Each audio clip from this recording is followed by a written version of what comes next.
네, 히다리 아저씨 이창명 총재님 모시겠습니다. 힘찬 박수로 환영드립니다. 감사합니다. 감사드리고 오늘 전성원 총장 대리시라고 드리겠습니다. 부총장님 그리고 김상영 신부님 외에 여기 오신 분들 제가 전함을 아직 다 기억을 못해서 일일이 인사 못 드리고요. 취업 이코노미스트로 경제 연구를 하는 연구원 ADB의 연구원을 하나 맡아서 일을 하고 있었습니다. 그래서 거기서 한 3년 마닐라에 있으면서 일을 했고요. 거기서 제가 IMF로 옮기게 됐는데 IMF는 참 이게 인연이 우리나라하고는 얘기를 안 해보지만 여러분은 그때는 편하지 않았겠지만 97년에 그 아시아 외환위기가 벌어지고 우리나라도 외환위기가 일어서 여러분도 아마 읽으면 박사과정하고 뭐 한 10년 거의 20년 가까이 했는데 정말 쓸데가 없구나라는 생각을 많이 해요. 교수님 계신데 죄송합니다. 그러니까 제가 교수를 하지만 그런 거니까 교수라게 근데 그 당시에 꼭 우리 교수뿐 아니라 노벨상 받은 사람도 왔었는데 우리나라가 막 이렇게 힘든데 와서 그 사람 노벨상 받은 사람이 하는 얘기도 그 생각은 안 해봤어요. 사실 우리는 태스크포스를 하면은 그냥 태스크포스에서 딱 정책을 한다고 생각했는데 얘네들 생각은 그게 정말 중요한 거를 했는데 자꾸 10사람 모여가지고 했는데 이게 잘못됐다. 그러면 그 10사람이 성공하면은 모든 크레딧을 갖지만 잘못하면 그 사람이 다 덤탱이 쓰고 그 다음에 나라 전체가 잘못되는데 평소에 이렇게 다 물어보고서 완벽하게 만들어야 되는 거 아니냐. 총재님께서 만약에 지금 2030 세대 청년이라면 무엇을 하고 있으실까요? 그리고 어떤 미래를 선택하시겠습니까? 이런 얘기는 또 하는데 사회학하고 정책을 갔더니 이거는 문학이지. 그 얘기하는데 이건 다 거짓말 같고요. 그래서 그것도 아니다. 죄송한데 하시는 분한테 그거가 통화정책의 어떤 유효성이라든지 해외에서 자본이 왔다 갔다 하는 것을 마음대로 하게 되면 사실 여러 가지 부정적인 효과도 큽니다. 물론 여러 번 투자해서 돈을 많이 버는 것도 있을지 모르지만 그래서 어떻게 생각하면 이 목적 중에 하나 가장 큰 거는 그래서 이런 기본적으로 국민의 생활에 대한 기본적인 거를 어떻게 하면 적당한 가격을 주느냐 중요하고요. 그런 면에서는 집값 잡는 거는 저는 굉장히 중요하다고 생각해서 지금 저희 통화정책할 때도 고려하고 있고 최근에 로제 아파트가 되는 아파트값이 오를까 봐 상당히 고민하고 있습니다. 네.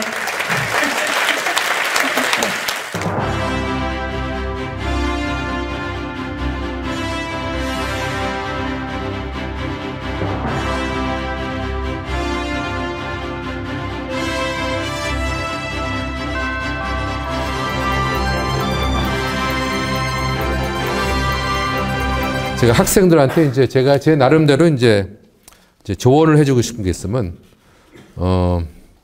항상 이제 친절하게 사람을 대하다. 왜냐면 그 사람이 언제 또 어떻게 될지 모르니까요. 오늘 누가 책을 갖다 권해줬는데 건강에 좋은 비결이 또 하나는 좋은 일과 봉사일 같은 좋은 걸 하게 되면 그게 엔도핀이 돼가지고 건강에도 도움이 많이 된답니다. 뭐 과학적으로 그렇게 설명해 주지는 못하겠지만 그래서 저는 좀 좋은 일을 많이 하려고 노력하고 그러는지 그 건강이 상당히 좋습니다. 그래서 앞으로 여러분들도 좀 만약 회사가 제가 맡고 있지만 이게 성적이 안 좋고 문제가 되면 저부터 그만둬야 되죠. 근데 우리나라는 망할 때까지 계속 회장으로 있거든요. 그래서 그건 옳지 않다고 생각합니다. 그래서 저도 이 블루 칼라하고 화이트 칼라가 없다고 다 한 배를 탔다. 뭐 다만 내가 선장이고 이제 그 사원 대표지만 이거 뭐 잘못되면 우리 다 죽는 거고 잘 되면 우리 다 이제 그 파일을 나누고 그래서 우리가 돈 버는 것도 중요하지만 쓰는 것도 중요하다고 생각하거든요. 그래서 이제 저희 회사도 이제 사회적으로 많이 하고 저도 뒤에서 많이 하는데 우리 가장 큰 문제는 우리 기업인들이 가장 인색합니다. 노블리스 오블리제 성공을 나누는 법을 말씀을 굉장히 많이 해주셨습니다.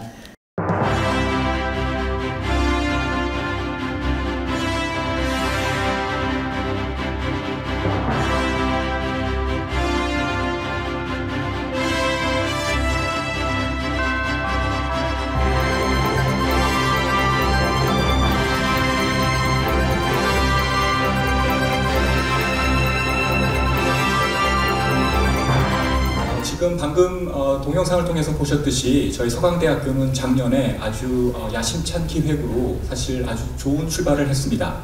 구원의 본능을 지니고 언제나 곁에 계십니다. 하느님께서 살아계시며 우리의 기도에 응답해 주시니 기도합니다. 베일린이 좋아하는 안시호수를 보러 갔다.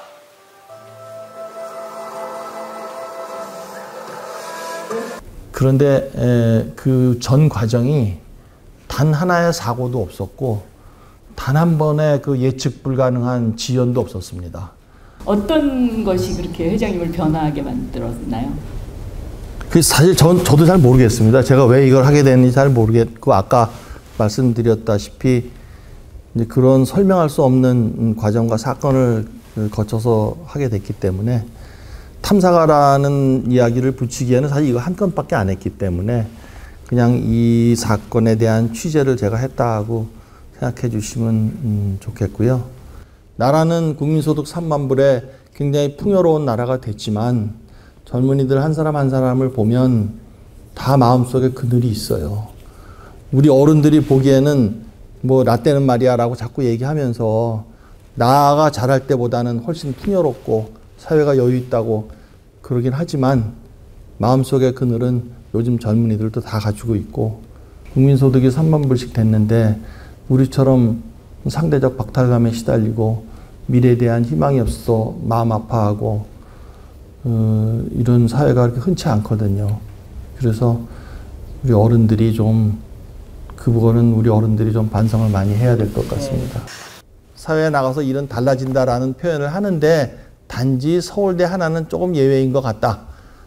그렇게 이해를 하시면 될 것 같고요. 그거는 제가 보기에는 조금 다른 이야기 같습니다. 서울대학 출신이라고 더 출세하고 그런 거는 보지 못했거든요. 최소한도 저희 그룹에서는 오히려 불이익을 받았지 더 잘된 사람은 많지 않습니다.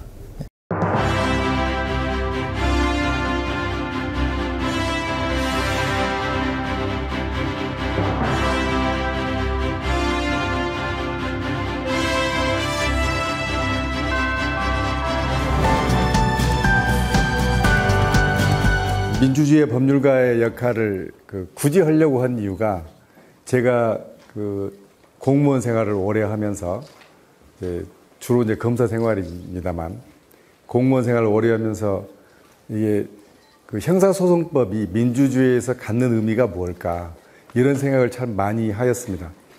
한 사람이 전체를 다 좌우지우지했어요. 한 사람이 정권을 행사했어요. 그럼 동양에서는 어떻게 했죠? 우리나라 같은 경우는 원님이 범죄로 의심이 되면 수사에 착수를 하고 수사에 착수하면 우리나라에서 어떤 일이 생기는지 아시나요? 현실적으로 원님이 범죄를 목격한 사람, 목격한 걸로 생각되는 사람을 감옥에 가둬요. 그런데 프랑스 형사법은